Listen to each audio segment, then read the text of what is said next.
योग दर्शन की कक्षा में आप सभी का स्वागत है।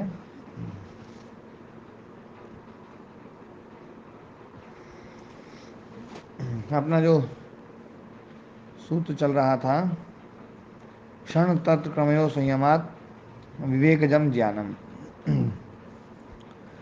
तो उस दिन काफ़ी अपन ने चर्चा करी थी, है ना, कि जैसे शब्द होता है, शब्द में जो वर्ण हैं वो वर्ण एक साथ कभी भी इकट्ठे नहीं हो सकते, लेकिन फिर भी हम बुद्धि द्वारा उन अक्षरों को इकट्ठा करके एक शब्द बना करके उससे अर्थ निकाल लेते हैं।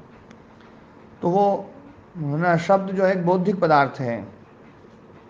बाहर शब्द कोई भी आपको है ना, जो है ना, एक शब्द जो है ना पूरा का पूरा कभी मिल ही नहीं सकता है, क्योंकि बाहर आप ढूंढेंगे शब्द तो वर्ण ही मिलेगा, एक एक वर्ण मिलेगा, एक एक वर्ण मिलेगा। और उस वर्ण का अर्थ कोई यूँ नहीं है कि उसका अर्थ जो है जल में जो जा है उस जा का अर्थ केवल जल ही हो, है ना, या ला का अर्थ जो है ना केवल जल हो, क्योंकि वो ला हर वर्ण जो है ना सारे अर्थों को व्यक्त करने का सामर्थ्य रखते हैं। तो वर्णों में वो शक्ति होते हुए भी वर्ण इकट्ठे नहीं होते हैं, दो वर्णों का समाहार नहीं हो सकता है, एक जाएगा तब दूसरा आएगा, है ना। स्वामी जी जुड़े हुए हैं, अमृत स्वामी जी। ओम गुरु जी प्रणाम। हाँ, ओम प्रणाम जी। आप जैसे आई बोलिए, आई। नमस्कार। ओम प्रणाम जी, दयानंद जी। साधु। हाँ जी, हाँ, आई बोलिए।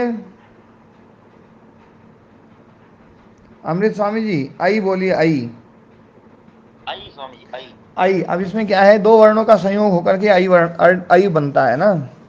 आई में भी जो ना आप वास्तव में देखें तो पहले आप आ बोल रहे हैं, फिर ई बोल रहे हैं। जी देखो आप आ ई आ ई आ ई आ ई आ ई आ ई आई आई आई आई आई, पहले आ बोलेगा फिर ई बोलेगा। जी स्वामी।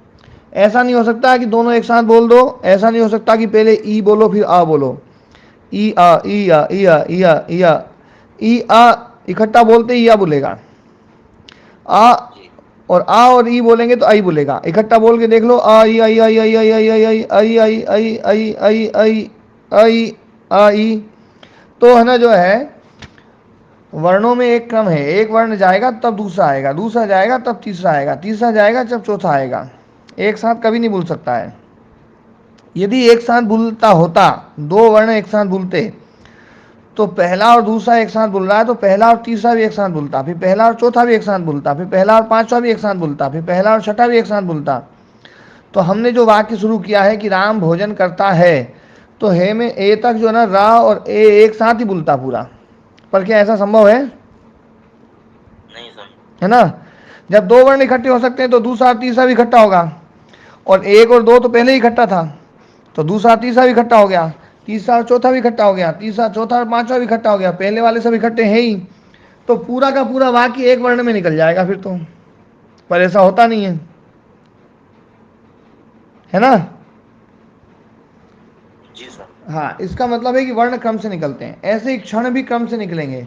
एक क्षण गया दूसरा आएगा, दूसरा गया तीसरा आएगा, ये बौद्धिक पदार्थ है। इसलिए कहा है न वस्तु समाहारो यदि बुद्धि समाहार। मुहूर्त अहोरात्रादि है, जैसे मुहूर्त और अहोरात्रादि हैं, एक मुहूर्त जाएगा दूसरा आएगा, दूसरा जाएगा तीसरा आएगा, तीसरा जाएगा चौथा आएगा, है ना। और मतलब 48 मिनट एक एक करके जाएंगे तब मुहूर्त बनेगा। ऐसा नहीं है कि 48 मिनट एक साथ हो जाएं, एक साथ संभव नहीं है। एक खत्म होगा दूसरा आएगा, दूसरा खत्म होगा तीसरा आएगा। तो ये सब जो मुहूर्त का जो हमने कल्पना करी है वो एक बौद्धिक कल्पना है। बाहर कहीं भी मुहूर्त नहीं दिखाई देगा, बाहर कहीं भी ऐसा नहीं दिखाई देगा कि दिन हो गया पूरा। वो तो चल रहा है, क्रम चल रहा है, लेकिन हम दिन की कल्पना करते हैं, पूरा 12 घंटे का दिन, पूरा 12 घंटे की रात, 24 घंटे का दिन, है ना, पूरे 365 दिन का एक साल। पर 365 साल इकट्ठा एक साथ नहीं होता है कभी भी, एक एक क्षण करके होता है। तो ये जो समाहार है ना, साल का, दिन का, मुहूर्त का, रात का, ये सब समाहार बौद्धिक है, बाहर कभी भी एक साथ नहीं मिलेगा ये। ठीक है ना दयाराम जी जी, जी स्वामी जी। है ना। हाँ, जी ये स्वामी बिल्कुल ऐसे ही है। बात तो गंभीर थी, उस दिन का जो विषय था ना, वो आप लोगों जी ने यदि दोबारा भी सुना होगा तो बहुत अच्छे से समझ में आया होगा। जी महाराज जी, सुना भी है और उसमें पुस्तक में भी पढ़ा है। हाँ स्वामी स्वामी जी महाराज की पुस्तक है। जी कुछ अच्छा समझ में आया, अच्छा समझ में आया। नहीं आप बता रहे हैं कि पढ़ने के बाद फिर पढ़ोगे दोबारा, हाँ तो महाराज जी सुनो, बहुत अच्छे समझ में आ रहा है। तो इसमें काल और समय के काल और देश के बारे में बहुत विस्तृत व्याख्या उनकी। जी हाँ। और जो मैंने कहा था ना आकाश को लेकर के, जी तो आकाश को लेकर के कि आकाश जो है ना, एक माता जी ने पहले एक प्रश्न पूछा था, आकाश दो प्रकार का या क्या है, कैसा है, कौन सी माता जी थी, है क्या अभी जुड़ी हुई? महाराज जी, कुछ लोग ऐसी व्याख्या करते हैं कि एक आकाश तो ऐसा है जो सदा रहता है, हम्म नित्य, और एक का आकाश भूतों से उत्पन्न होता है। ऐसी मान्यता बहुत से लोगों की है। हम्म इस विषय में पूछा था उन्होंने। जी माता जी जुड़ी हुई है क्या? अभी नहीं जुड़ी है शायद। तो आकाश जो है ना, हम आकाश को मतलब क्या बताएं, जैसे कैसा बताते हैं हम, है ना, हम वस्तु के द्वारा आकाश को जानते हैं, वस्तु के द्वारा हम आकाश को जानते हैं। स्थान वास्तव में आकाश कुछ नहीं है, लेकिन सब कुछ है, सबका आधार वही है। हम जो है ना, जब ये कहते हैं कि फलानी वस्तु है, और जब वस्तु नहीं है तो बोले यहाँ तो कुछ नहीं है, ये कहते ही नहीं कहते यहाँ तो कुछ नहीं है, यहाँ कुछ नहीं है, इसका मतलब समझते हैं हम आकाश है, खाली जगह है, जहाँ कुछ नहीं है वहाँ आकाश है। तो वस्तु के द्वारा हम वास्तव में आकाश को समझते हैं। आकाश को जो समझा जाता है तब जो है ना, तो एक मतलब शब्द मात्र के द्वारा हम आकाश को समझते हैं, वहाँ वस्तु मात्र, वस्तु नहीं है, वस्तु का अभाव है। तो महाराज जी, हाँ जी महाराज जी, कुछ लोगों की ऐसी मान्यता है, ऐसी व्याख्या मैंने भी पढ़ी है, सुनी भी है कि एक तो ये जो सृष्टि जब होती है, इसमें सृष्टि की उत्पत्ति के समय आकाश उत्पन्न होता है, जिसमें ये कार्य जगत रहता है। और प्रलय के समय जो है, जिसमें ये जब आकाश भूतोत्पन्न आकाश नहीं होता, तब जो खाली स्थान होता है वो नित्य आकाश है। ऐसी मान्यता है कुछ लोगों की, तो इसमें आप क्या कहेंगे? ये मान्यता इसलिए पैदा करनी पड़ी उन लोगों को, क्योंकि वो लोग क्या है, बार बार सृष्टि पैदा कर लेते हैं और बार बार ख़त्म कर लेते हैं, बार बार सृष्टि पैदा कर लेते हैं और बार बार ख़त्म कर लेते हैं, तो उनको जो है ना, उनको उत्तर देते नहीं बनता है। जी, अगर ऐसा मानेंगे कि सृष्टि उत्पत्ति नहीं होती बार बार, तो ये जो हम संध्या के मंत्रों में जो हम पढ़ते हैं, ऋतं च सत्यं च अभिधान तत्सु, इसका क्या अर्थ निकलेगा? ये धर्म लक्षण अवस्था परिणाम है केवल। जी ये महाराज, बात जिसको चर्चा अपन धर्म ने पहले अवस्था। भी की थी कि धर्म लक्षण अवस्था परिणाम ही इस प्रकृति में होता है ना। जी यदि ये सब कुछ मतलब उसमें चला जाए अव्यक्त में, तो बड़ी दिक्कत हो जाएगी। मतलब यदि जी महाराज, आप, मैं एक बात कहता हूँ, यदि आपने पृथ्वी तत्व को खत्म कर दिया, तो ये निश्चित है कि आपको पृथ्वी तत्व यदि खत्म करना है तो आपको जो है ना, वायु तत्व भी खत्म करना पड़ेगा, अग्नि तत्व भी खत्म करना पड़ेगा, और ये सारे पांचों तत्व खत्म करने पड़ेंगे। मानते हो? जी है? जी महाराज, और इन पांचों तत्वों को खत्म कर लिया तो तन्मात्राओं को भी खत्म करना पड़ेगा, जी मानना पड़ेगा। जी बिल्कुल, और तन्मात्राओं को खत्म कर लिया तो इंद्रियों को भी खत्म करना पड़ेगा, जी बिल्कुल, और इंद्रियों को खत्म कर लिया तो मन को भी खत्म करना पड़ेगा, जी बिल्कुल, और इन सबको खत्म कर लिया तो अहंकार को भी खत्म करना पड़ेगा, हाँ जी बिल्कुल, और अहंकार को खत्म कर लिया तो चित्त को भी खत्म करना पड़ेगा। जी चित्त खत्म हो गया तो सारे क्लेश खत्म करने पड़ेंगे। जी। इस विषय में ऐसी धारणा है उन लोगों की कि नहीं सुनो वो सही, पहले समाज पूरी में बात तो सुन लो, अभी मैंने तो आधी बात बोली है। जी महाराज, क्लेश सारे खत्म हो गए, अविद्या खत्म हो जाएगी, जी। है? तो उसको खत्म होना नहीं कहते, वो कहते हैं कि परमात्मा के ज्ञान में ये सब बने रहते हैं। तो परमात्मा का ज्ञान में अविद्या, अविद्या जुड़ जाएगी फिर। जी अविद्या को महाराज तो जी, कहीं रख ही नहीं सकते, देखो चित्त खत्म हो गए तो अब अविद्या को कहाँ रखें? महाराज जी, ईश्वर की जो व्याख्या की है, वो उसने अविद्या, मूल अविद्या जिसको कहें कि कार्य रूप में कारण रूप अविद्या, और चैतन्य, इन दोनों का जो मिला जुला जो संघात है, उसी का नाम तो ईश्वर है। देखो, जो लोग ये बोलते हैं ना, वो अविद्या को ईश्वर में कभी नहीं डालेंगे। अविद्या की व्याख्या फिर दूसरी कर दी उन्होंने। अविद्या का मतलब मूल प्रकृति, अविद्या का मतलब माया। नहीं, मूल प्रकृति जो है ना, मूल प्रकृति अविद्या और मूल प्रकृति ईश्वर में डल जाए, ईश्वर में मिल जाए, तो फिर तो ये हो गया कि भैया सारा संसार ईश्वर से बन रहा है, ईश्वर उपादान कारण हो जाएगा। फिर जो निमित्त कारण था वो ईश्वर उपादान कारण हो जाएगा, तो ये सारे रूप ईश्वर के ही रूप माने जाएंगे भैया, ये तो ईश्वर का ही रूप हो गया। हालांकि आपने हमें पढ़ाया है, मांडुक्य का जो छठा मंत्र है वो यही कह रहा है कि आपने मिला दिया। आपने क्या है, मतलब मेरी चीज को और उनकी चीज को मिला दिया। अभी तो मैं उनकी चीज को पूछ रहा हूँ, क्या वो ये मानने के लिए तैयार हैं कि ये संसार जो है ना ईश्वर से बना है, जैसे मिट्टी से घड़ा बना है वैसे क्या ईश्वर से संसार बना है, ऐसा मानते हैं क्या वो लोग? नहीं, वो लोग ऐसा मानते हैं कि ईश्वर जो है वो निमित्त कारण है, और निमित्त है। इसका मतलब है कि ये संसार को वो ईश्वर में तो नहीं घुसेड़ते हैं। ईश्वर के नियंत्रण में है प्रकृति, और उससे वो हाँ, तो फिर अपन वापस उसी पे आते हैं कि अब मतलब ईश्वर में ईश्वर को उपादान नहीं मान रहे हैं, ईश्वर है ना। हाँ, अब ये जो प्रकृति है वापस ना, अपन चित्त खत्म हो गया, अविद्या खत्म हो गई, है ना, ईश्वर में जाएगी नहीं, क्योंकि ईश्वर उपादान कारण नहीं है। उपादान कारण होता तो सारा का सारा ईश्वर में घुस जाता। महाराज ये तो वेदांत का और सांख्य योग का जो है वो एक मत भिन्नता है ही कि वो इसको ईश्वर यानी आत्मा को ही वो ईश्वर शब्द नहीं प्रयोग करते, आत्मा का प्रयोग करते हैं कि आत्मा ही उपादान और निमित्त कारण है। देखो, मैं एक बात बताऊं, वेदांत के इसी सार भाग को न समझ करके लोगों ने वेदांत के ऊपर आक्षेप लगाए हैं कि ईश्वर जो है ना, वो मतलब आत्म तत्व जो है इन सबका उपादान कारण है। वो लोग वो आरोप लगाते हैं जो अनादि शब्द को नहीं समझते हैं। वास्तविकता ये है कि ये सारी चीजें जो है ना, ये सारी चीजें सदा से हैं। ईश्वर मतलब आत्मा से बनी नहीं है, बननी होती तो शादी हो जाती है। सदा से है ये तो ठीक है, ये तो दोनों तो सदा से है तो फिर बनी कैसे? मतलब हम सदा से ही बोल रहे हैं और हम उनसे बनी भी बोल रहे हैं कि भैया उससे बनी है ये। महाराज जो प्रवास है नित्य और पूर्ण नित्य जो मानते हैं, दो भेद मानते हैं, ये तो वो लोग ये जो प्रवाह है ना, ये प्रवाह है धर्म लक्षण अवस्था परिणाम।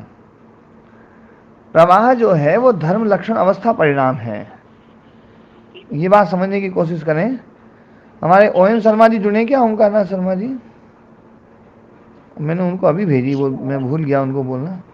हाँ, ऋषि को महाराज वो लोग इस तरह कहते हैं कि ये जो आपने जिसको धर्म लक्षण अवस्था परिणाम कह दिया, उसको वो मतलब इस प्रकार से मतलब व्याख्या कर देते हैं कि वो मूल रूप में तो रहती है।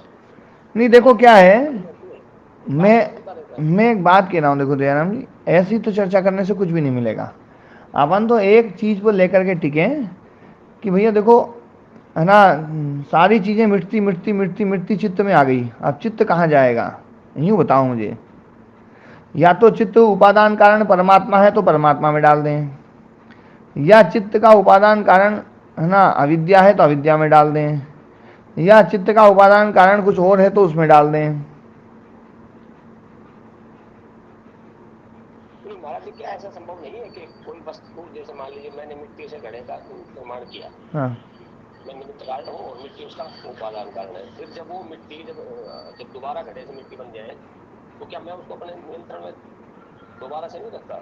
आप दोबारा रख सकते हैं, पर आप मिट्टी को खत्म नहीं कर सकते हैं। आपको मिट्टी तो रखनी पड़ेगी। आप यूँ सोचे कि मिट्टी को मैं मेरे मिला लूँ पहले, फिर मिट्टी में मेरे से फिर पैदा कर दूं, और कोई कहे भैया तू तो मिट्टी है, बोले ना मिट्टी नहीं हूं मैं, मिट्टी से बिल्कुल अलग हूं। महाराज मिट्टी को कहाँ रखना है इसका निर्णय तो वेदांत भी नहीं कर पाया आज तक। नहीं, ये अभी तो आप वेदांत को मैं क्यों घुसेड़ रहे हैं? अभी तो जो लोग देखो, अपनी चर्चा जो दयानंद जी, जो अपन चर्चा जो कर रहे थे ना, कि कुछ लोग ऐसा मानते हैं, आप उनकी तरफ से बोल रहे हैं, तो आप उनका ही पक्ष रखें। आप ये देखते हैं कि अभी वेदांत में घुसने में फायदा है तो वेदांत में घुस जाते हैं तुरंत, और आप देखते हैं आप वेदांत से निकल करके सांख्य में घुस जाओ तो इसमें फायदा है, और सांख्य से घुस कर निकल करके वो जो जो प्रश्न करते हैं, बोले उनमें कहा तो जरा सा पक्ष होता है, वो जरा सा पक्ष उसका केवल थोड़ा सा सहारा लेते हो, जैसे ही समस्या आती है वेदांत में घुस जाते हो। वो लोग जिनकी समस्या आप रख रहे थे, वो क्या ये मानते हैं कि जब मैंने शुरुआत यहीं से करी थी कि भैया जब मिट्टी खत्म हो सकती है, पृथ्वी तत्व तो खत्म हो सकता है, तो वायु तत्व तो खत्म हो ही सकता है, और जल तत्व भी खत्म हो सकता है, पंच तन्मात्राएं खत्म हो सकती है, चित्त खत्म हो सकता है, तो सारे क्लेश भी खत्म हो सकते हैं, अविद्या खत्म हो सकती है, फिर दोबारा पैदा कैसे होगी? इसलिए वो ऐसा सिद्धांत रखे कि वो ये मूल प्रकृति जो है वो अव्यक्त में चली जाती है, और फिर वो अव्यक्त से तो वो अव्यक्त भी जो है ना, देखो अव्यक्त चली गई, अब जब क्लेश ही खत्म हो गए, अविद्या ही खत्म हो गई, अब उसको दोबारा पैदा कौन करेगा? अव्यक्त से निकालेगा कौन? अविद्या खत्म हो गया, आप ऐसा शब्द क्यों प्रयोग कर रहे हैं? जब आपने जल खत्म कर दिया, पृथ्वी खत्म कर दी, तो अविद्या खत्म नहीं कर सकते हम।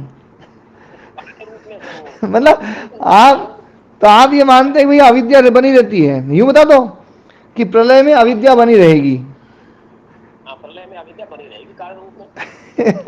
तो अविद्या जो है ना, वो तो परमात्मा से ही पावरफुल हो गई कि भैया, जैसे कहते हैं ना प्रलय में केवल वही वही है, वही है। अरे बोले वही नहीं भैया, साथ में अविद्या भी बोले। अब वो अविद्या किस में रहेगी, ये तो बताओ फिर। अब चित्त तो है नहीं, पहले तो चित्त में रख लेते थे, अब चित्त में है, चित्त नहीं है, तो या तो अविद्या की अपनी खुद की एक अलग सत्ता हो परमात्मा जैसी। सांख्य में तो अलग ही सत्ता मान रखती है। नहीं, अलग सत्ता मान रखी है, अलग सत्ता नहीं है, चित्त का ही भाग है। चित्त खत्म अविद्या खत्म, यूं नहीं है कि चित्त खत्म हो जाएगा अविद्या बनी रह जाए। अब ऐसा मानने से तो फिर एक एक चित्त इस प्रकार जो स्वतंत्र संसार मानना पड़ेगा। है सब चित्तों का सामूहिक जो संसार हमें दिखाई दे रहा है, इसके स्थान पर एक एक चित्त का स्वतंत्र संसार मानना पड़ेगा। सब अलग अलग चित्त हैं, अलग अलग चित्त हैं, और अलग अलग चित्त का अलग अलग संसार है। लेकिन है ना, जो है जैसे मेरा शरीर है, ये मेरा एक चित्त है, मेरा एक संसार है। आपका जो चित्त है उसमें आपका संसार है, मैं थोड़ी घुस सकता हूँ आपके शरीर में। अपने शरीर के अतिरिक्त जो संसार है, जो हम सबका उस शरीर के अतिरिक्त जो संसार है, उस संसार में सबका हिस्सा है। जैसे आप खेती कर सकते हैं, आप अपनी अलग खेती भी कर सकते हैं, और आप हिस्सेदार में भी खेती कर सकते हैं, आप अलग व्यापार भी कर सकते हैं, और अलग अलग साझे में भी व्यापार कर सकते हैं। आप अलग रोटी बना सकते हैं, और 10 आदमी मिलकर के भी रोटी बना सकते हैं। तो फिर महाराज जी, जब मैंने अपना संसार समाप्त कर दिया, मुक्ति में मैं मुक्ति में पहुंच गया, मैंने अपना संसार समाप्त कर दिया, तो फिर जो साधे का संसार में कहा जाएगा?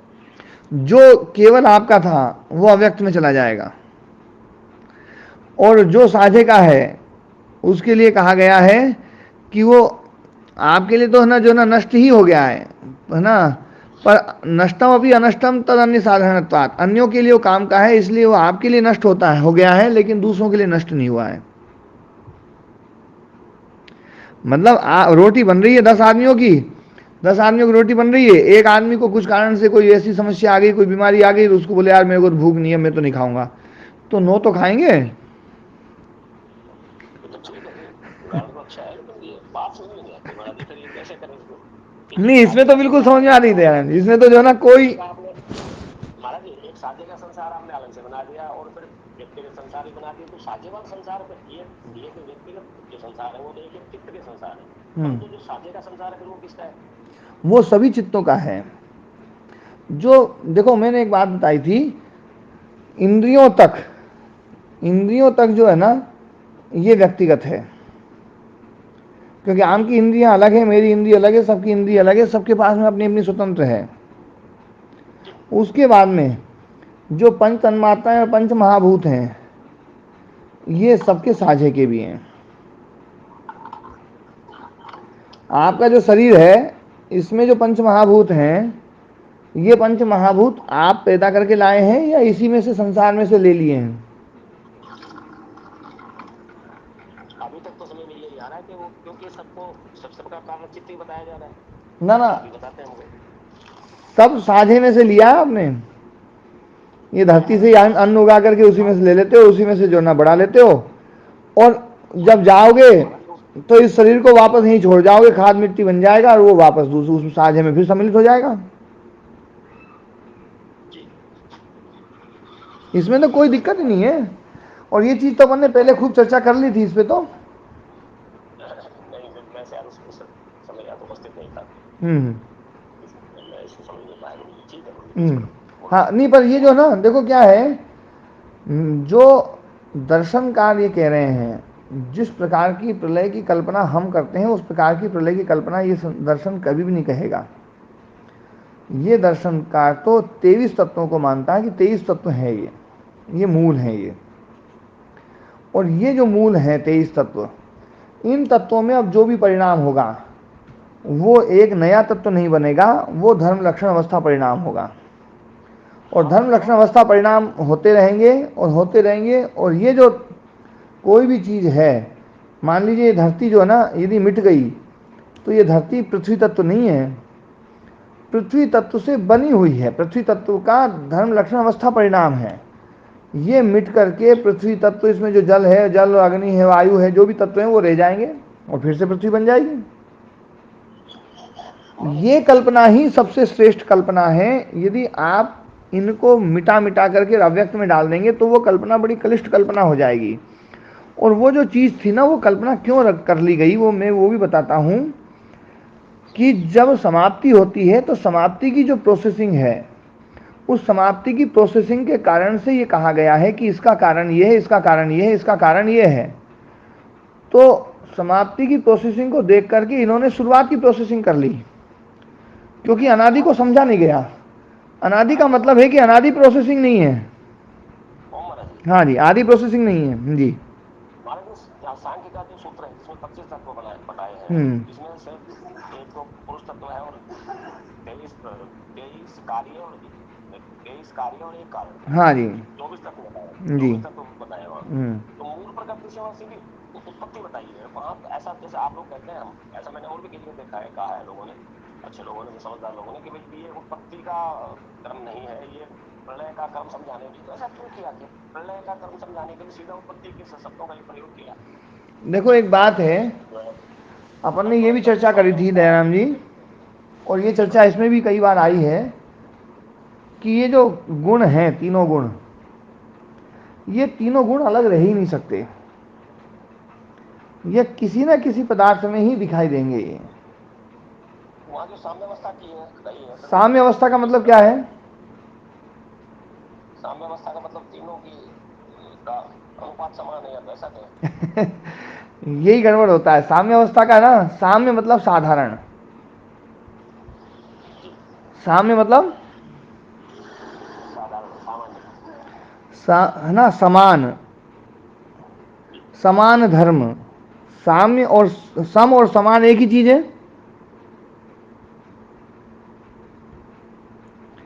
सम और समान एक ही चीज है।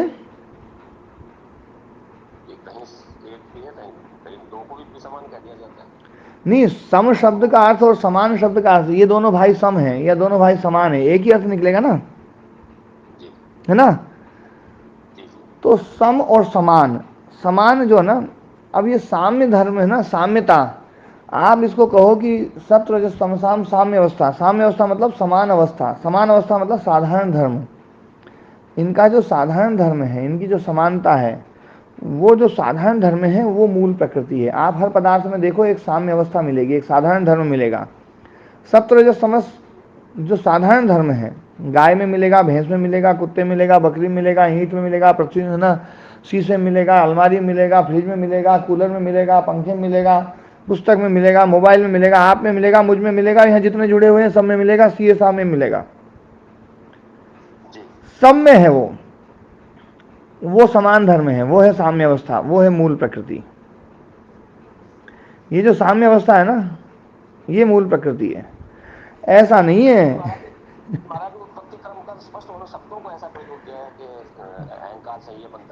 जो साधारण धर्म है, साधारण धर्म ही विशेष की उत्पत्ति का हेतु बनते हैं, मतलब विशेष के कारण होते हैं।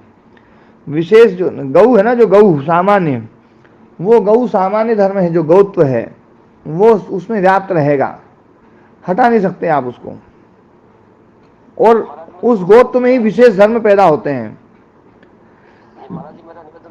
जैसे मैं उदाहरण देता हूं पहले एक बार में ना, मिट्टी एक सामान्य धर्म है जो सभी घरों में, मिट्टी एक सामान्य धर्म है जो सभी घरों में, सभी ईंटों में, सभी दीवारों में, सभी मिट्टी के बर्तनों में, सभी मिट्टी के जो भी पदार्थ हैं उनमें सब में वो समान धर्म, समधर्म, साधारण धर्म सब में मौजूद है।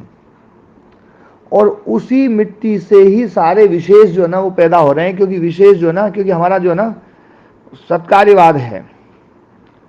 सत्कार्यवाद है कि कारण में कार्य जो है ना वो विद्यमान है।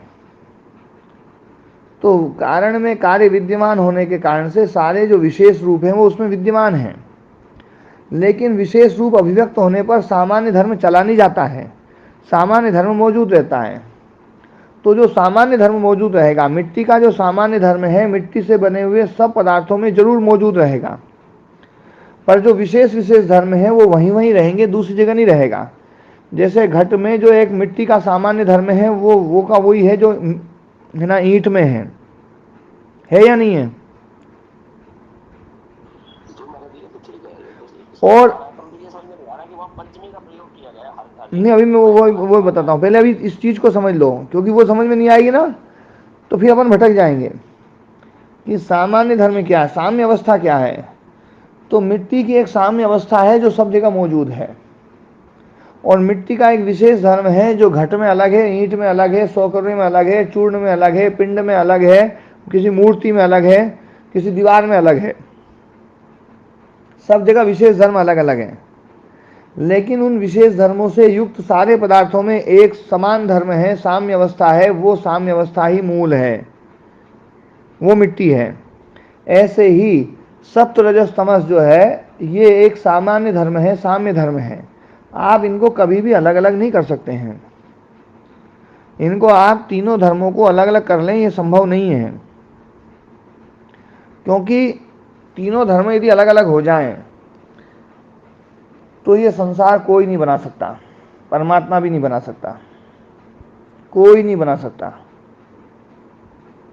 यदि ये तीनों धर्म अलग अलग हो जाएं तो बात समझने की है कि रजस जो है ना, रजस में क्रिया है, उसकी स्थिति कैसे बनेगी बिना तमस के,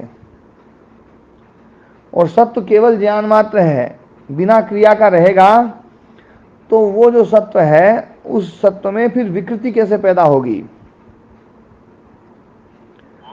हाँ ओम जी, आपने ईश्वर चित्त में बताया था कि रजस और तमस नहीं रहता। हाँ वो केवल सत्व मात्र इसलिए बताया था क्योंकि वहां पर क्रिया को हटा दिया अपन ने। अलग तो हो गई। हाँ वहां क्रिया को हटा दिया, वो सदा से ही है, वो सदा से वैसा का वैसा ही है। उसको भी कोई है ना, उसमें कोई क्रिया पैदा नहीं कर सकता। मैंने यही तो कह रहा हूं कि जिस सत्व को आपने अलग कर दिया, अब उस सत्व को आप किसी से जोड़ ही नहीं सकते हैं, क्योंकि उसमें सत्व को जोड़ने के लिए पहले क्रिया डालनी पड़ेगी। क्रिया तुमने निकाल दी है, अब जुड़ेगी कैसे क्रिया?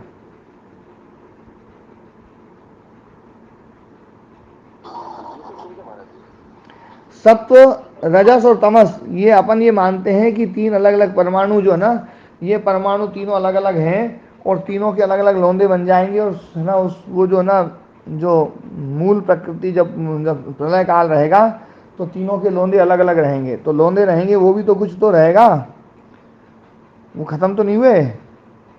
अपन देखो क्या है, प्रलय करें तो मैं तो ये कहता हूँ ये देखो प्रलय करो तो सही से करो, सही से करो। सत्व रजस तमस में क्यों रुक जाते हो? उनको भी, क्योंकि उनको भी वो भी लोंदे मतलब पृथ्वी से अलग अलग कर लोगे आप। पृथ्वी में जो परमाणु है, तीन परमाणु सत्व रजस और तमस के, उन तीनों का अलग अलग कर लिया तो भी तीन गोले तो रहेंगे कि नहीं रहेंगे? दयाराम जी, जो महाराज मैं समझ रहा हूँ, बिल्कुल अच्छे समझ में आ रही है कि एक गुण की तो हम कल्पना ही नहीं कर सकते। एक गुण की कल्पना नहीं कर सकते हम, और तीन गोले अलग अलग बना लिए तो वो भी तो फिर भी तो प्रकृति रह गई। प्रलय क्या किया? वो तीनों गोले अलग अलग हैं, और इस संसार के सारे गोले मिला देंगे तो वो तीनों बहुत बड़े बड़े गोले हो जाएंगे। अब उस गोले में क्रिया, सत्व वाले गोले में क्रिया कैसे हो? रजस वाले गोले में क्रिया तो है, पर बोले ज्ञान कैसे हो कि कहाँ किससे जुड़ना है, कैसे करना है। और तमस जो है वो तो केवल है, उसमें उसका ज्ञान कैसे होगा? तमस का ज्ञान कैसे होगा? तमस है तो सही पर उसका ज्ञान ही नहीं होगा, क्योंकि उसमें सत्य नहीं है और तमस में क्रिया नहीं है, बिल्कुल एकदम पड़ा रहेगा। अब उसमें से लेगा कौन, कैसे लेगा? तो ये जो चीज है ना, ये कल्पना जो ना बड़ी जटिल और बड़ी क्लिष्ट कल्पना है, बहुत थोड़ी कल्पना है है ना, जो सामान्य उपदेशक होते हैं वो इन कल्पनाओं को करते हैं और अपन बचपन से इस चीज़ को सुनते हुए एक फिट बैठ जाता है अपने दिमाग में, अच्छा ऐसा ऐसा प्रलय होता होगा, तो अपन भी खूब पढ़ लेते हैं, लेकिन फिर भी वो जो बचपन का जो संस्कार है ना, जो आग्रह है, वो टूटता नहीं है। यथार्थ में जो सत्व रजस तमस की जो समान अवस्था है, समान अवस्था, साम्य अवस्था, साधारण धर्मत्व जो उसका, वो ही मूल प्रकृति है, वो सब में मौजूद रहती है और वो ही गुण रहते हैं, और इन गुणों में भोग और अपवर्गता रहती है। ये बात बार बार कही गई है। यदि प्रलय हो गई है और प्रलय में आप इनको अलग कर लेते हो तो वहां पर भोग भी नहीं है और अपवर्ग भी नहीं है। वहां पर उस समय प्रलय काल में भोग रहता है क्या? नहीं रहता जी। जबकि ये शास्त्र बार बार कह रहा है कि गुणों में भोग भी है और अपवर्गता भी है। ये बात तो कही कही जा रही है शास्त्र में, जी, उनका प्रयोजन बताया जा रहा है ना। ये सब प्रयोजन है, प्रयोजन वाले हैं ये। और यदि प्रयोजन खत्म हो जाए तो ये गुण ही खत्म हो जाएंगे, सब खत्म, अव्यक्त में पहुंच जाएगा। अव्यक्त में कोई गुण नहीं है अव्यक्त, यदि गुण हो तो व्यक्त हो जाए वो तो। माता जी आपके ये फोटो तो आ रही है पर है ना, आपकी आवाज़ नहीं आ रही है मेरी इसमें, जो ना बहुत बहुत धीरे धीरे आवाज़ आती है, फ़ोन ठीक करवाना पड़ेगा मुझे। लेकिन जो है ना, अभी जो मैं बात बता रहा हूँ वो सुनो, आपकी आवाज़ ही नहीं आ रही है। आपको ये तो बहुत जोर से चिल्ला के बोलना पड़ेगा, या दूसरे सुन करके दूसरे बोलेंगे तब आएगी बात। अभी मेरी बात सुन लो पहले थोड़ी सी देर में, क्योंकि प्रवाह टूट जाएगा ना। मैं क्या बोल रहा था, ये तीनों, हाँ, अव्यक्त की बात। अव्यक्त में सत्व रजस तमस तीनों गुण नहीं रहेंगे। यदि वहाँ पर तीनों गुण रहें तो फिर वो अव्यक्त नहीं रहेगा, वो व्यक्त हो जाएगा। वेदांत में और सांख्य में बस केवल अंतर इतना ही है कि सांख्य जो है, सांख्य योग पदार्थ को समाप्त नहीं करता है, ये उसकी मान्यता है। इसलिए सांख्य योग जो है चित्त को अव्यक्त में डालता है, और वेदांत जो है वो ये मानता है कि अविद्या ही खत्म हो गई, अविद्या के कारण से ही उस पदार्थ की सत्ता थी। अविद्या खत्म हो गई तो पदार्थ की सत्ता ही खत्म। तुम क्यों भ्रम में पड़े हो, क्यों अव्यक्त में डाल रहे हो? वो तो खत्म ही हो गया, वो तो पहले से ही खत्म था, अविद्या के कारण से दिखाई दे रहा था। अविद्या तुमने खत्म कर ली, खत्म। इसलिए वो अव्यक्त में नहीं डालते हैं। तो उनके यहां पर केवल एक आत्म तत्व बचता है, तो उस आत्म तत्व में सब कुछ विलीन, क्योंकि अविद्या के कारण से उसकी सत्ता थी। जो लोग ये मानते हैं कि ये सारा का सारा संसार उठा करके वो आत्मा में डाल देंगे, ऐसा वेदांत का मत नहीं है। जो ये मानते हैं वो वेदांत को नहीं समझ रहे हैं। फिर तो आत्मा परिणामी हो जाएगा, क्योंकि आत्मा में कोई कोई चीज जुड़ रही है, आत्मा में कोई चीज नहीं जुड़ेगी, अविद्या ही खत्म हो गई। एक बात बताओ, एक परछाई थी और वो परछाई एक डंडे की परछाई है, उस डंडे की परछाई के कारण से आपको सांप दिखाई दे रहा है, हल्का हल्का उजाला है और डंडे की टेढ़ा मेढ़ा डंडा कोई सा है और उसकी परछाई दिखाई दे रही है, उसके कारण से सांप दिखाई दे रहा है आपको। वो सांप दिखाई दे रहा, आपने टार्च मारी, टार्च मारते ही देखा परछाई खत्म, सांप कहाँ गया? पहले था कि नहीं था सांप?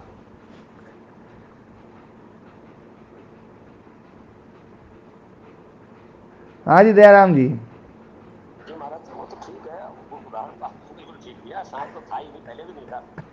पर पहले नहीं था ना, पहले नहीं था तो डर डर नहीं लगता, भयंकर डर लगता है, एकदम रोंगटे खड़े हो जाते हैं, एकदम आदमी बिल्कुल एकदम ऐसा वो हो जाता है जैसे असली सांप से परेशान होता है, मर भी जाए डर में, इतना भयंकर डर हो जाता है। तो हम ये भी नहीं कह सकते कि पहले नहीं था था तो सभी कुछ, माने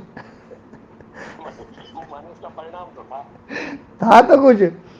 तो बोले कि अविद्या थी, अविद्या के कारण से था, विद्या हो गई, अविद्या को मार दिया, सांप भी खत्म, अविद्या भी खत्म, मामला खत्म, है ना।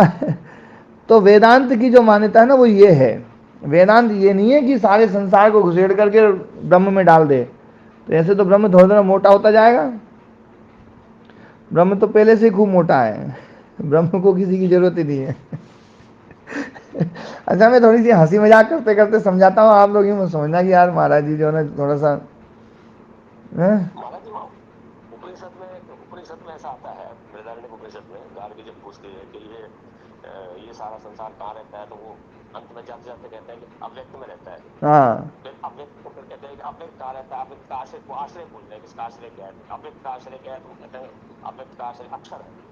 फिर वो कहते हैं कि अक्षर का आश्रय क्या है, तो कहते हैं ये तो अति प्रश्न है, यानी अंत में ले जाके अव्यक्त को भी उसमें डाल दिया, आत्मा में डाल दिया, या अक्षर में डाल दिया, अक्षर में डाल दिया।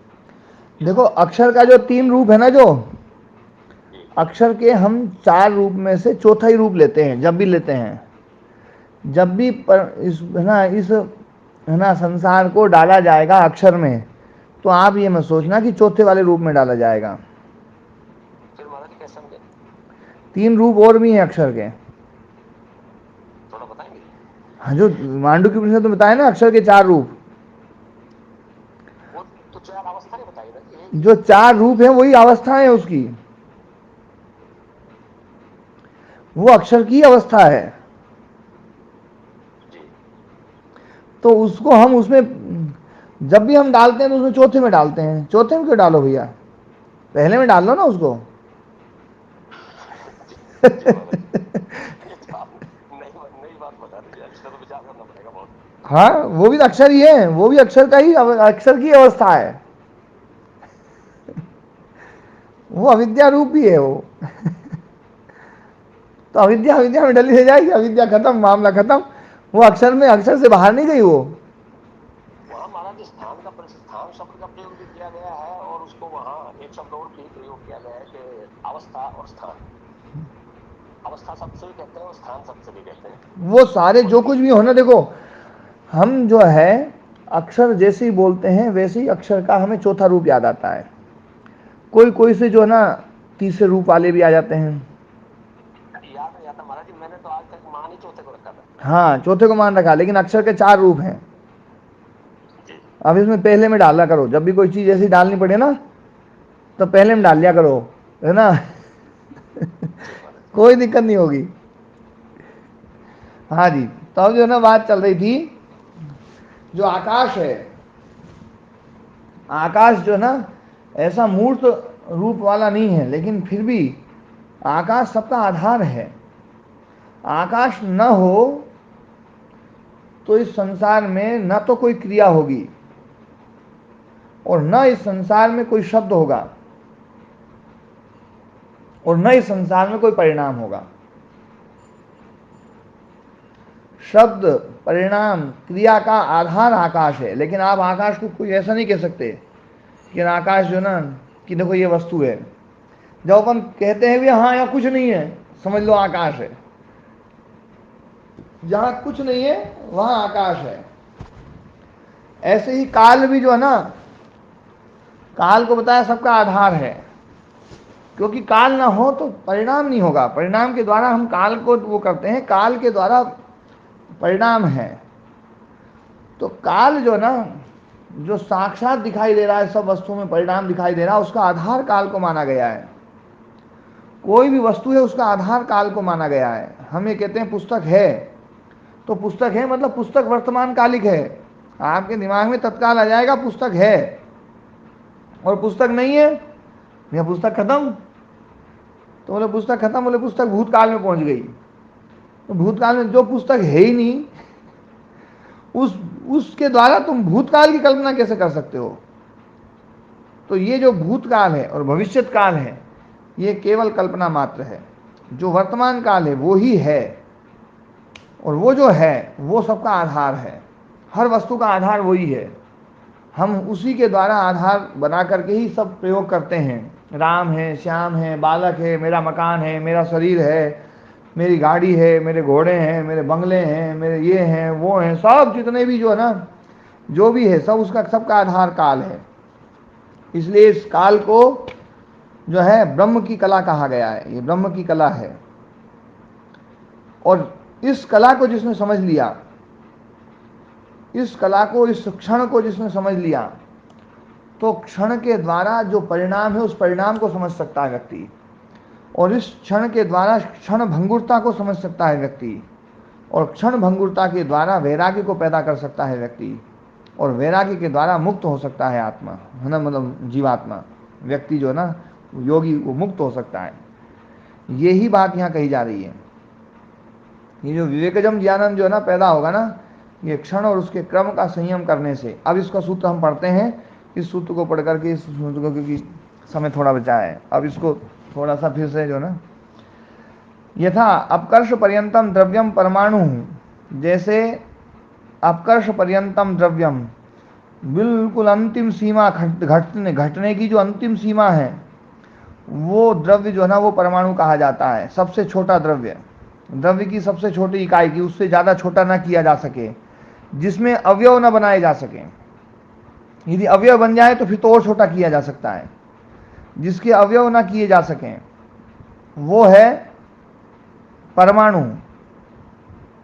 ऐसे ही जिसके है ना, जिसका अवयव ना किया जा सके, ऐसा जो काल की जो अवधि है वो है क्षण। परम अपकर्ष पर्यंतः कालः क्षणः, सबसे छोटी इकाई समय की वो है ना, जो ना काल की जो सबसे छोटी इकाई है वो है क्षण। यावता वा समयेन चलितः परमाणु पूर्व देशम जह्याद उत्तर देशम उपसंपद्येत स कालः क्षणः। जितने समय में परमाणु में कोई क्रिया हो सकती है, पहले वाले देश को छोड़ करके दूसरे देश में पहुंच गया या जो भी हो गया, जो भी परिवर्तन हुआ है, उस परिवर्तन को जो हम महसूस कर सकते हैं, जितना महसूस करता जाएगा उसकी दृष्टि में उतना ही क्षण सूक्ष्म होता जाएगा। तो वो जो है ना, जो है ना, पूर्व देशम जह्यात, पूर्व देश को छोड़ दे, उत्तर देशम उपसंपद्येता, उत्तर देश को प्राप्त कर ले, स कालः क्षणः, वो काल ही क्षण है। तत्प्रवाह विच्छेदस्तु क्रमः। हाँ जी। अर्थात क्षण का कोई नियमित परिमाण नहीं है। नहीं है, ये बुद्धिकृत है। देखो यही बात मैं बता रहा हूँ ना, शुरू से बता रहा हूँ, बुद्धिकृत है ये। और इसकी फ्रिक्वेंसी कितनी हो सकती है वो आपने बताया ना, हर्ट्स बताया था, क्या बताया था? हाँ, वो हर्ट्स बाकी सबकी नाप सकते हैं, इसकी नहीं नाप सकते आप। माने इसका परिमाण सापेक्ष है। हाँ, तो है ना, जो है पूर्व देशम जह्याद उत्तर देशम संपन्न से काला क्षण तत्प्रवाह विच्छेदस्तु क्रमः।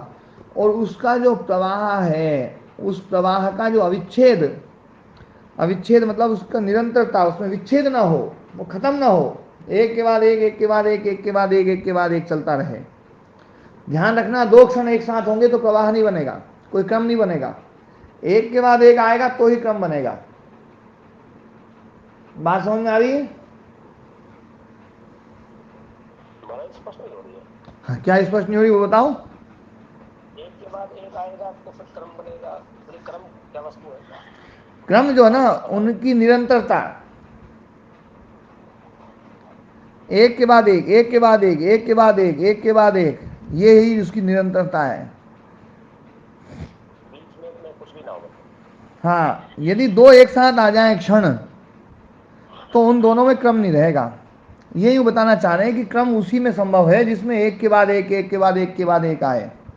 और क्षण भी ऐसा ही है, दो क्षण एक साथ नहीं आ सकते हैं, दो क्षणों का समाहार नहीं कर सकते आप। ये भी ठीक है महाराज जी, इससे ये भी समझ में आया कि दो क्षणों के बीच में कुछ काल की कल्पना नहीं कर सकते, क्योंकि अगर उसके बीच में कुछ कल्पना करेंगे तो उस क्षण से भी छोटा हो जाएगा। हाँ, तो जो कल्पना यदि आप कर सकते हैं तो वो भी क्षण ही रहेगा, वो भी क्षण रहेगा। और आप कितनी भी कल्पना करते जाओ वो क्षण ही रहेगा, है ना। तो आपको अंत में यही मानना पड़ेगा कि एक के बाद एक और एक के बाद एक, बीच में कुछ नहीं है। ठीक है ना। तो वही क्रम है। क्षण तत् क्रमयोर नास्ति वस्तु समाहारः। क्षण और क्रम ये वस्तु समाहार नहीं है। वस्तु समाहार मतलब ये कोई वस्तु ऐसी हो गई है उसको इकट्ठी कर लें, ऐसा नहीं है। बुद्धि समाहारः, ये बुद्धि समाहार है। जैसे शब्द में वर्ण का जो समाहार हम करते हैं, इकट्ठा कभी वर्ण इकट्ठे होते ही नहीं है। हमें ऐसा लगता है, अब तक देखो ऐसे ही मानते आए कि राम एक पूरा शब्द, देखो है ना, हम है ना जो है ना राम शब्द बाहर बोल सकते हैं, पर राम शब्द आप कभी नहीं बोल सकते हैं। आप रा बोलेंगे, फिर आ बोलेंगे तो रा खत्म, फिर आ बोल रहे हैं और आ खत्म हुआ तब माँ बोलेगा, माँ खत्म हुआ तो आ बोलेगा। आप इकट्ठा कभी नहीं बोल सकते। हाँ, ये राम शब्द बुद्धि में जरूर बन सकता है आपके। आपने रा भी बोला, फिर रा खत्म हो गया लेकिन बुद्धि में उसका संस्कार बन गया, फिर आ बोला उस आ का संस्कार बना लिया, फिर माँ बोला फिर उसका संस्कार बना लिया, फिर आ बोला उसका संस्कार बना लिया, उन सबको इकट्ठा कर दिया। इसी को बोलते हैं बुद्धि समाहार। यानी बुद्धि में महाराज ये क्षमता है कि जिसका वस्तु समाहार ना हो उसका भी वो समाहार कर सकती है। हाँ, यही जो ना, ये जो स्मृति वृत्ति है ना, यही काम करती है। यदि स्मृति ना होना तो ये कोई समाहार नहीं होंगे, जी जी है ना। ये जो स्मृति वृत्ति है ये बड़ी गजब की वृत्ति है। ये पिछले को भी संभाल के रखती है और आगे वाले को उससे जोड़ भी देती है। सब जोड़ती है। और इसका ऐसा खतरनाक काम है ये स्मृति का तो, कि इसको, इसके ऊपर किसी का जोर नहीं चलता है। इसके ऊपर चलता है केवल और केवल ज्ञान का डंडा, बस, बाकी और कोई जोर नहीं चलता है। ज्ञान के द्वारा जो ना ये धीरे धीरे खत्म होती है। नहीं तो ये जो स्मृति है, आपको 1,00,000 कल्प हो गए हैं, 1,00,000 कल्प, और 1,00,000 कल्प पहले आप यदि जो ना मान लो है ना गाय बने थे, और उसके तब से लेकर अब तक गाय नहीं बने, और फिर 1,00,000 कल्प बाद आप गाय बनो, तो उस जन्म की स्मृति भी तत्काल फट से एकदम वो जो स्मृति है ना, वो जो संस्कार और संस्कार से स्मृति एकदम से लाखों कल्प बाद, में जन्मों की बात नहीं कह रहा हूँ, हजारों साल की बात, लाखों साल नहीं बोल रहा हूँ, लाखों कल्प बाद भी वो जो ना वो स्मृति पैदा हो सकती है, यदि आपने उस स्मृति को जो ना उस संस्कार को दग्ध बीज नहीं किया है तो। और संस्कार को दग्ध बीज कर दिया ज्ञान के द्वारा, तो फिर स्मृति नहीं पैदा होगी, क्योंकि संस्कार ही नहीं रहा बेचारा। संस्कार तो स्मृति को पैदा करता है। बात समझ में आ रही है? महाराज इसके लिए तो पतंजलि ने वो सूत्र ही बनाना पड़ा है, जाति देश काल देविता नाम अप्यानंतरियम स्मृति संस्कार यो एक उपत्वाद। हाँ, बहुत गजब का है वो सूत्र। तो ये बहुत ध्यान देने वाली बात है। क्षण जो है, क्षण का जो समाहार हम करते हैं, ये समाहार बुद्धि के द्वारा होता है, और उस समाहार के द्वारा ही हमारा क्रम बनता है। जैसे मुहूर्त, अहोरात्र आदि जो हम जो बनाते हैं वो भी बुद्धिकृत है। ये चर्चा अपन ने पहले कर ली। हाँ, स खलु अयम कालो वस्तु शून्यो बुद्धि निर्माण शब्द ज्ञानानुपाति लौकिका नाम व्युत्थित दर्शनानाम वस्तु स्वरूप इति अवभासते, स्वरूप इव अवभासते। तो ये जो काल है ये वस्तु शून्य है, वस्तु शून्य है, वस्तु नहीं है। बुद्धि निर्माण है, बुद्धि के द्वारा निर्मित किया हुआ है। शब्द ज्ञानानुपाति, शब्द ज्ञान का अनुगमन करने वाला है। लौकिक जो व्युत्थित दर्शनानाम है, व्युत्थित दर्शन है जिनका, समाहित दर्शन नहीं है, जो उखड़े उखड़े दृष्टि वाले हैं, मतलब जिनकी दृष्टि बिल्कुल साफ नहीं है, ऐसे व्यक्तियों के लिए ये ऐसा लगता है कि जैसे ये वस्तु ही हो। काल एक वस्तु दिखाई देती है, एक पदार्थ दिखाई देता है, मूर्त पदार्थ। काल एक मूर्त पदार्थ है, जबकि काल मूर्त पदार्थ नहीं है। काल सबका आधार है, भले ही सब कुछ हम बोल सकते हैं, लेकिन फिर भी मूर्त पदार्थ नहीं है, यह अमूर्त पदार्थ है। क्षणस्तु वस्तुपतितः, ध्यान देना। अब क्षण जो है, ये जो है ना, क्षण और काल में थोड़ा सा भेद कर रहे हैं। क्षण क्या है और काल क्या है?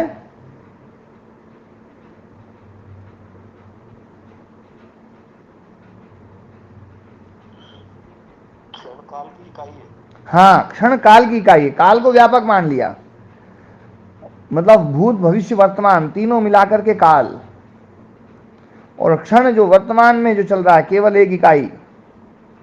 तो क्षण जो है ना वो वास्तविक पदार्थ है, वास्तविक पदार्थ है, लेकिन है ना मूर्त पदार्थ नहीं है, अमूर्त वास्तविक पदार्थ है। अमूर्त वस्तु है वस्तु, अमूर्त वस्तु है, मूर्त रूप नहीं है।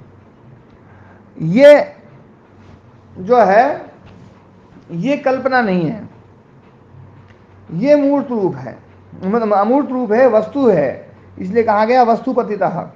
वस्तुपतिता मतलब ये वास्तविक है, ये वास्तविक है, अवास्तविक नहीं है। अवस्तु शून्यम, या अवस्तु शून्य, वस्तु अवस्तु से शून्य मतलब वस्तु, ये वास्तविक है। क्रमावलंबी, क्रम का अवलंबन करने वाला है, एक के बाद एक, एक के बाद एक।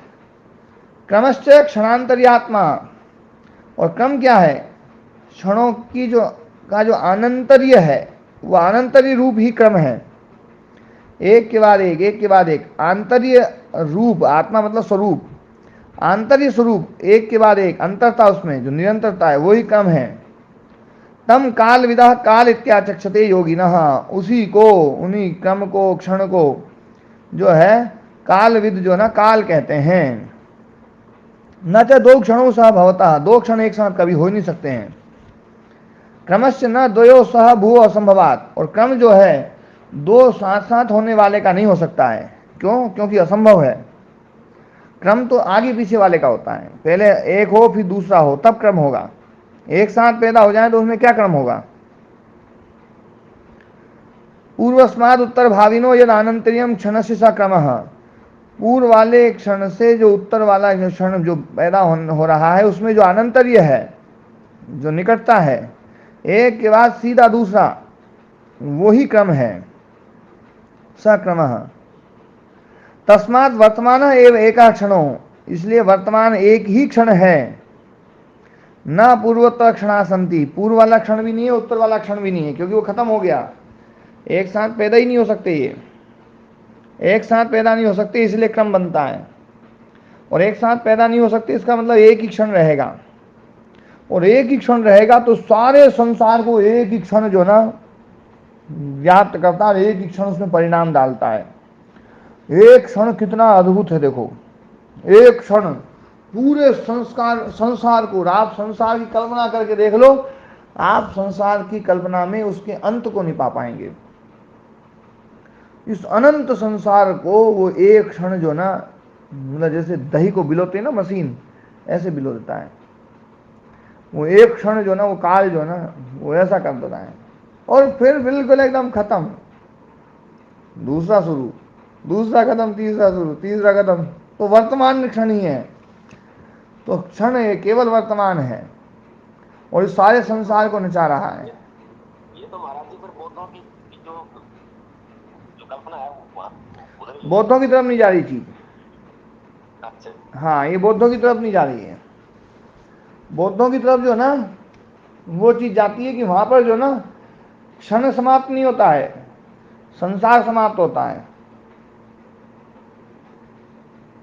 बौद्धों में और अपने में यही अंतर है। बात समझ में आई?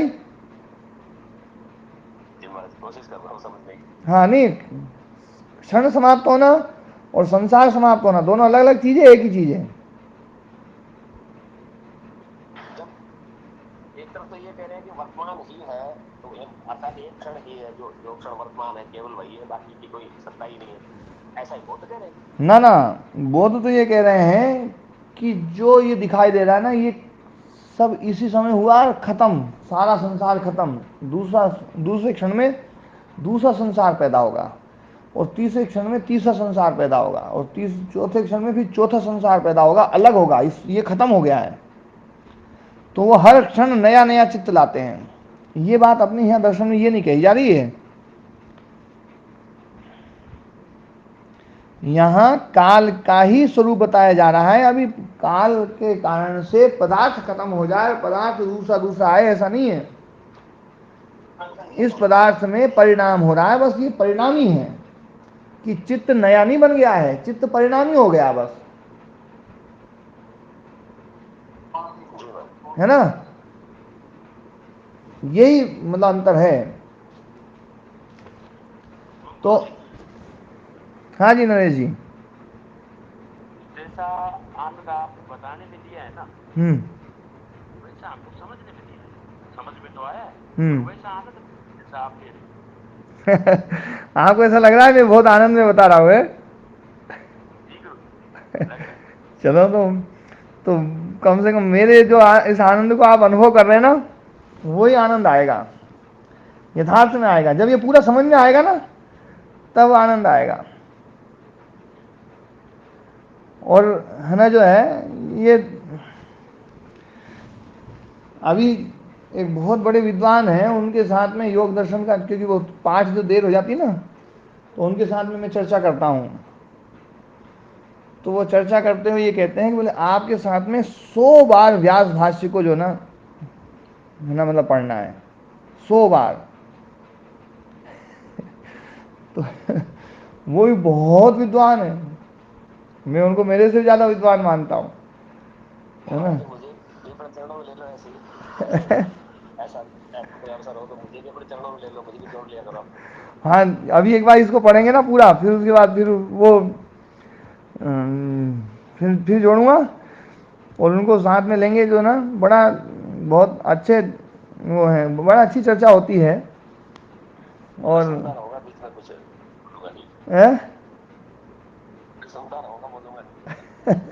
नहीं, वो ना इसको कर लेंगे कभी, है ना, जरूर करूँगा, और भी लोगों को जोड़ेंगे। थोड़ा सा इसमें एक बार थोड़ी सी योग्यता हो जाए तो क्या है, वो कई सारी चीज़ें समझ में नहीं आएगी, लगभग काफ़ी चीज़ समझ में नहीं आएगी। काफ़ी चीज़ समझ में तो आएगी, आप उसमें काफ़ी चीज़ समझ सकते हो, पर बहुत सारी चीज़ समझ में नहीं आएगी। अभी हम जो है ना, पिछले 6-7 दिनों से एक ही वाक्य पर उलझे हुए हैं। वो आज जाकर के, मतलब जो ना, वो एक वाक्य, बस केवल एक वाक्य, उस एक वाक्य पे इतने उलझे हुए हैं, इतने उलझे हुए हैं, कम से कम 15-20 तो उसके जो ना पाठांतर देखे, अलग अलग देखे, है ना। और उस एक वाक्य के लिए मैं 2400 रुपये की पुस्तक खरीद के लाया, जिसमें कई सारे पाठ और पाठांतर और सब जो है, ये धरी मेरे पास 4 पुस्तकें, है ना, जो है वो एक वाक्य के कारण से जो है ना, यार ये एक वाक्य जो है ना कुछ सही बैठ नहीं रहा है। बताऊंगा, कोई आएगा जब बताऊंगा। तो मेरी आवाज आ रही है आपको? हाँ, आवाज आ रही माता जी, बहुत धीरे आ रही है। नहीं, आराम से आ रही है जी आ रही है। भैया जी, एक बात बताओ, बेशक हम मंत्र श्लोक बोलने ना जानते, परंतु एक एक पॉइंट समझ रहे हैं आपका, बिल्कुल दिमाग में बिल्कुल सही बैठ रहा है, बिल्कुल सही बैठ रहा है। आप ये जो तर्क कर रहे हो ना गुरुदेव से, बिल्कुल वक्त तर्क मारते हो और बिल्कुल सही दिमाग में सेट बैठता है हमारे आपका तर्क। ऐसे ऐसे तर्क करते रहिए, हमें बहुत अच्छा, समय तो 7:11 हो गया है, आज पाठ वहीं विराम देते हैं ना। नमस्ते। जी महाराज जी नमस्ते। हाँ जी, सब ओम प्रणाम जी।